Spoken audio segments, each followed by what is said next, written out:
Guarantee ನ್ಯೂಸ್ನ digital ಕಂಟೆಂಟ್ಗೆ ಸ್ವಾಗತ. ನಾನು ರಮ್ಯಾ. ಇತ್ತೀಚಿನ ಇಂಡಿಗೋ ಸಂಸ್ಥೆಯಲ್ಲಿ ಬಿಕ್ಕಟ್ಟಿನ ಹಿನ್ನೆಲೆಯಲ್ಲಿ ವಿಮಾನಯಾನ ಕ್ಷೇತ್ರದಲ್ಲಿನ ಅನಿಶ್ಚಿತತೆಯನ್ನ ಸರಿದೂಗಿಸುವುದಕ್ಕೆ ಕೇಂದ್ರ ಸರ್ಕಾರವು 2 ಹೊಸ ಸಂಸ್ಥೆಗಳಿಗೆ ತರಾತುರಿಯಲ್ಲಿ ಎನ್ಒಸಿಯನ್ನು ನೀಡಿತು. ಆದರೆ ಈ ಪೈಕಿ ಕೇರಳ ಮೂಲದ ಅಲ್ ಹಿಂದ್ ಏರ್ಲೈನ್ಸ್ ಸೇವೆ ಆರಂಭಿಸುವ ಮೊದಲೇ ತೀವ್ರ ಆರ್ಥಿಕ ಸಂಕಷ್ಟಕ್ಕೆ ಸಿಲುಕಿದೆ. ಈ ಕಾರಣದಿಂದಾಗಿ ಸಂಸ್ಥೆಯು ತನ್ನ 120 ಸಿಬ್ಬಂದಿಗೆ ನವೆಂಬರ್ 15ರಿಂದ ಅನ್ವಯವಾಗುವಂತೆ ವೇತನ ರಹಿತ ಕಡ್ಡಾಯ ರಜೆಯನ್ನ ಘೋಷಿಸಿದೆ.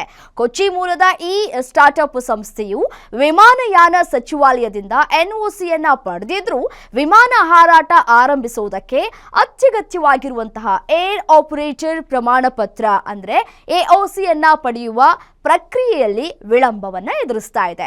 ಸೊ ಈ ಒಂದು ಪ್ರಕ್ರಿಯೆಯು ತಡ ಆಗ್ತಾ ಇರೋದ್ರಿಂದ ಉದ್ಯೋಗಿಗಳ ಸಂಬಳ ಹಾಗೂ ನಿರ್ವಹಣಾ ವೆಚ್ಚವನ್ನ ಭರಿಸುವುದಕ್ಕೆ ಕಂಪನಿಗೆ ಸಾಧ್ಯ ಆಗ್ತಾ ಇಲ್ಲ. ವರದಿಗಳ ಪ್ರಕಾರ ಕಂಪನಿಗೆ ಮಾಸಿಕವಾಗಿ ಸಿಬ್ಬಂದಿ ವೇತನ ಸೇರಿದಂತೆ ಇತರ ವೆಚ್ಚಗಳಿಗಾಗಿ ಸುಮಾರು 2 ಕೋಟಿ ರೂಪಾಯಿಗಳ ಅಗತ್ಯತೆ ಇದೆ.